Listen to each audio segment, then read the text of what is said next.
5990 number হাদিস। ক্বালা রাসূলুল্লাহ সাল্লাল্লাহু আলাইহি ওয়াসাল্লাম, আল্লাহ নবী বলেন, ওয়ালাকিন লাহুম রাহিমুন আবুল্লু বিবালালিহা। নবীজি বলেন, আত্মীয়তার সম্পর্কের একটা রস আছে। আত্মীয়তার সম্পর্কের যে রস, এই রসের মাধ্যমে এই আত্মীয়তার সম্পর্ককে আমি প্রাণবন্ত করে রাখি, সজীব করে রাখি। রক্তের সম্পর্ককে আমি সজীব করে রাখি, প্রাণবন্ত করে রাখি সবসময়। এবার প্রশ্নের উত্তর নেন। যারা বলেন, হুজুর আমার বোন তো আমার সাথে কথা বলে না, আমার ভাই আমার সাথে কথা বলে না, আসেনি এই অভিযোগ। হ্যাঁ, এখন তাদের অভিযোগের জবাব নবীজি দিয়ে দিছে, আমি কি দিব? সহিহ বুখারী হাদিস নাম্বার 5991 নাম্বার হাদিস। ক্বালা রাসূলুল্লাহ সাল্লাল্লাহু আলাইহি ওয়াসাল্লাম, আল্লাহ নবী বলেন, লাইসাল ওয়াসিলু বিল মুকাফি। কয় শুধুমাত্র আমি আমার ভাইয়ের সাথে সম্পর্ক জোড়া লাগাইলাম, এটার নামে আত্মীয়তার সম্পর্ক রক্ষাকারী এমন না। এটা তো আত্মীয়তার সম্পর্ক রক্ষা হচ্ছেই। নবীজি বলেন, প্রকৃত আত্মীয়তার সম্পর্ক রক্ষাকারী ওই ব্যক্তি, ওয়ালাকিনিল ওয়াসিলুল্লাযী ইযা কুতিআত রাহিমুহু ওয়াসালাহা। নবী বলেন, প্রকৃত আত্মীয়তার সম্পর্ক রক্ষাকারী ওই ব্যক্তি, যখন আত্মীয়তার সম্পর্ক কেউ ছিন্ন করে, ওই ব্যক্তি আগে বেড়ে সেটাকে রক্ষা করে। আপনার বোন আপনার সাথে কথা বলে না, বাস না বলুক, আপনি আত্মীয়তার সম্পর্ক রক্ষা করেন। আমি আপনাদেরকে একটা বাংলা বলে যাই, আপনি দেখবেন আপনার ভাইয়েরা বোনেরা আপনারে ঠকাইতেছে, আপনি বুঝতেছেন, এরপরেও আপনি তাদের সাথে সুন্দর সম্পর্ক রাখতেছেন কেন? যে নবী বলছে আত্মীয়তার সম্পর্ক ঠিক রাখতে। আপনি দেখবেন 2, 4, 5, 10 মাস পরে আপনি খোঁজ নিয়ে দেখবেন তাদের সবার চাইতে আপনি ভালো আছেন। দেখেন, যদিও আপনি বাহ্যিকভাবে দেখতে একটু হেরে যাচ্ছেন, বাহ্যিকভাবে আপনি একটু ফেল হয়ে যাইতেছেন, তাদের চেয়ে দেখা যাচ্ছে আল্লাহ আপনাকে ভালো রাখবে। এই কথা মনে রেখেন। তাহলে আত্মীয়তার সম্পর্ক এটাকে বলা হয় প্রকৃত, যে কেউ যদি ছিন্ন করে তার সাথে সম্পর্ক রক্ষা করা। আর আত্মীয়তার সম্পর্ক ছিন্ন করা মানে ফাসিক হওয়া, আত্মীয়তার সম্পর্ক ছিন্ন করা মানে জাহান্নামে যাওয়া। আল্লাহ হেফাজত করেন। মুসলিম শরীফের হাদিস, জান্নাতুল ফেরদাউসের উপরে হলো আরশ। সুবহানাল্লাহ। হাদিসে আসছে আল ফিরদাউস আলা জান্নাহ। জান্নাতুল ফেরদাউস হলো জান্নাতের সবচেয়ে উঁচু জায়গাটা। এই হাদিসের মধ্যে নবী বলেন, ওয়ামিন ফাওকিহা আল আরশ। জান্নাতুল ফেরদাউসের উপরে হলো আরশ। এবার মুসলিম শরীফের হাদিস শুনেন, আর রহিমু মুআল্লাকাতুন বিল আরশ। রক্তের সম্পর্কটা এই এখনো আরশের সাথে ঝুলে রয়েছে। এইভাবে ঝুলে ঝুলে রক্তের সম্পর্ক আর আত্মীয়তার সম্পর্ক বলতে থাকে, মান ওয়াসালানি ওয়াসালাহুল্লাহ। আমাকে যারা রক্ষা করে আল্লাহ যেন তাদেরকে রক্ষা করে।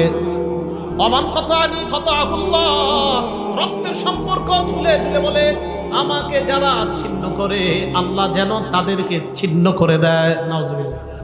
রক্তের সম্পর্ক আরশের সাথে ঝুলে ঝুলে বলে, আমাকে যারা রক্ষা করে আল্লাহ যেন তাদেরকে রক্ষা করে, আমাকে যারা ছিন্ন করে আল্লাহ যেন তাদেরকে ছিন্ন করে। আল্লাহ আমাদের সকলকে রক্তের সম্পর্ক রক্ষা করার তৌফিক দান করে।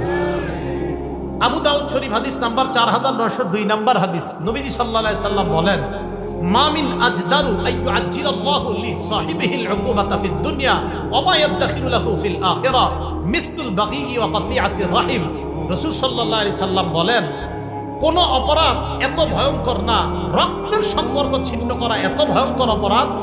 আত্মীয়তার সম্পর্ক ছিন্নকারীকে আল্লাহ দুনিয়াতে তো শাস্তি দিবেই, আখিরাতেও যে তার জন্য কি ভয়ঙ্কর শাস্তি আল্লাহ প্রস্তুত করে রাখছে, অন্য কোন অপরাধের জন্য এত ভয়ঙ্কর শাস্তি রাখছে কিনা নবী বলে আমার জানা নাই।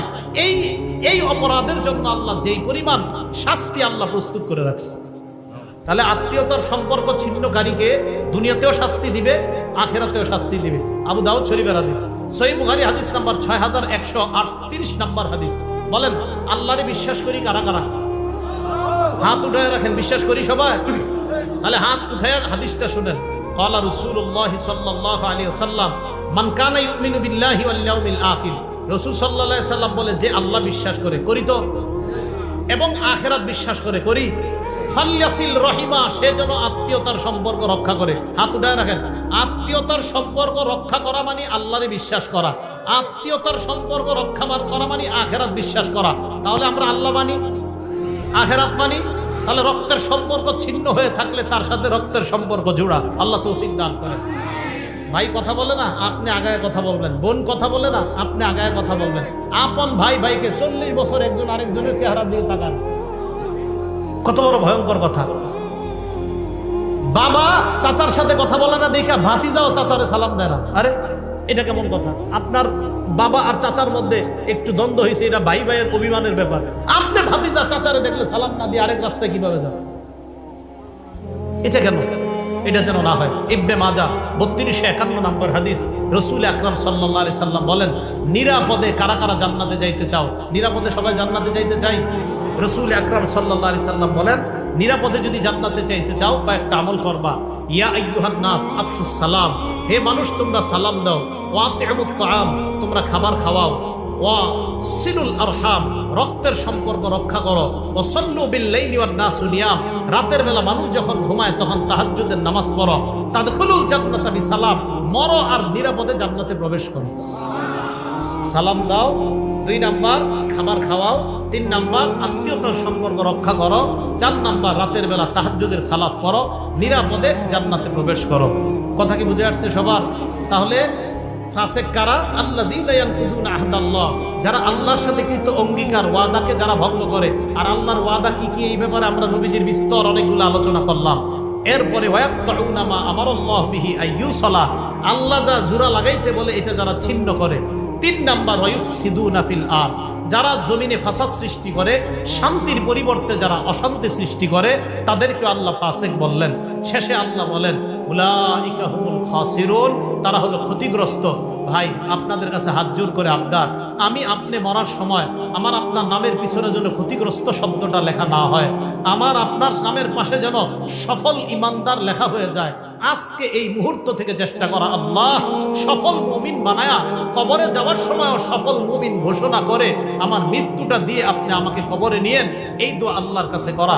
আল্লাহ পাক রব্বুল আলামিন আমাদের সকলকে সূরা বাকারার এই আয়াতের যে শিক্ষা, 1 নাম্বার আল্লাহর ওয়াদা ভঙ্গ না করা, 2 নাম্বার রক্তের সম্পর্ক ছিন্ন না করা, 3 নাম্বার পৃথিবীতে অশান্তি সৃষ্টি না করা, এই অপরাধগুলো থেকে যেন বেঁচে থাকতে পারি, আল্লাহ তৌফিক দান করেন।